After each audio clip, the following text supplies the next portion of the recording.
music kind of sounded like "Get Your Motor Running." I did a little bit. Hey, big time showdown in Florida tonight. Number 2 Niceville taking on Pine Forest. Arguably, Pine Forest being the top team in the Pensacola area at this point. And our Hal Sherrick is live via Skype. Hal, has this one lived up to that hype?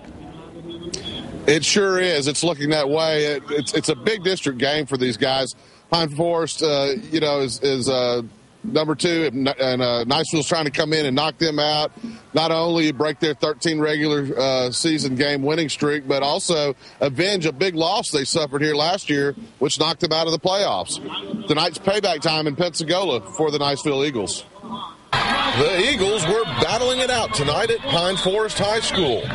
With 6:02 left in the first, Niceville gets on the board as junior running back Spencer Pullen punches it in from 2 yards out. Next possession, quarterback Kyle McDormand goes to the air and finds Cody Williams in the end zone for an 18-yard touchdown catch. Pine Forest defense tightens up and recovers a fumble midway through the second.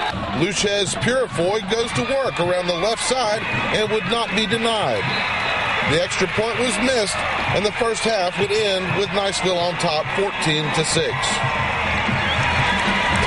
Niceville would put two more touchdowns on the board in the third, including a 65-yard TD run by phenom running back Roy Finch. Pine Forest would also score. The score right now in the fourth with 5:20 left is Niceville 28 and Pine Forest 20. Back to you guys. It's exciting. Thanks, Hal. Living up to the hype. Still anybody's game at this point. It's a great game. Let's go on to Pensacola at West Florida. Thank you, Hal. Late second quarter, we'll pick up the action. Pensacola up 20-0, and Jalen Spencer hits David Giannotti for the nice gain. Jaguars cheerleaders trying to get that defense fired up. It almost worked as a few plays later, the snap is fumbled, but Prince Ashanti picks it up and scores, and they'd make the 2-point conversion. 42-0, Pensacola with a big victory over West Florida. Let's go to Escambia at Washington. Washington flag blowing in the breeze. Early first quarter, Escambia driving, but they cough it up, and Washington's Cardell Snow falls on it. And whenever you get a turnover, that makes the coach happy, although he didn't really look that happy. They get within field goal range, and William Reed knocks it in. They take the lead 3-0, and Washington loses to Escambia 28-21. Escambia 3-0 without Trent Richardson. How about Tate taking on Satsuma tonight? Tate with the ball early here. Edwin Richburg, little screen to Petey Jones. There goes Jones to the house. 25 yards for number 25. It was 7-0 Tate. Satsuma answers back, though. Daniel Manning. It says here that's Archie's nephew. I don't think that's Archie's nephew. 7-7 Satsuma, then it's Daniel Manning.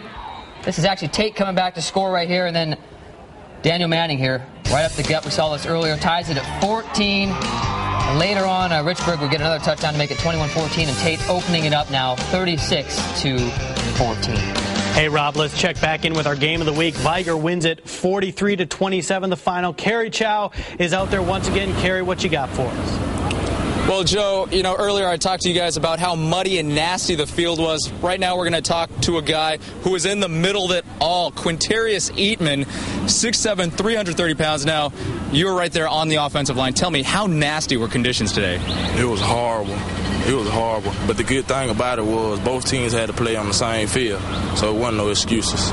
As we were walking over here, you seemed pretty tired. I mean, how did that field take its toll on you guys as players? Oh, it took a lot. I mean, it was humid out here, then the mud slowed us down. I mean, it's everywhere. It's horrible. Now, as we mentioned, you guys got the win. Before we talked about you guys had to keep your biscuit. Don't let anybody take your biscuit. What was it like keeping that biscuit? Oh, it's a fight. Every play, every game, it's a fight. They want to take it. We ain't gonna let them take it. Number one spot ours. Right on. Congratulations, Quintarius. Nice game. Again, have good luck in Opelika. That's where you guys are next week. There you guys have it. 43-27, the final. Quintarius Eatman. Hey, don't ever let anyone tell you we don't give love to the offensive line, right?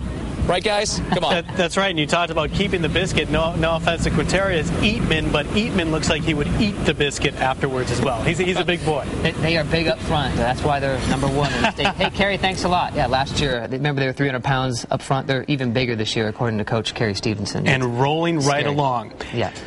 A big region game tonight right in front of Touchdown Jesus. That's Daphne at McGill. And we'll have highlights of a small school showdown in McIntosh. But first, our band of the week from Williamson. We'll take you to the break.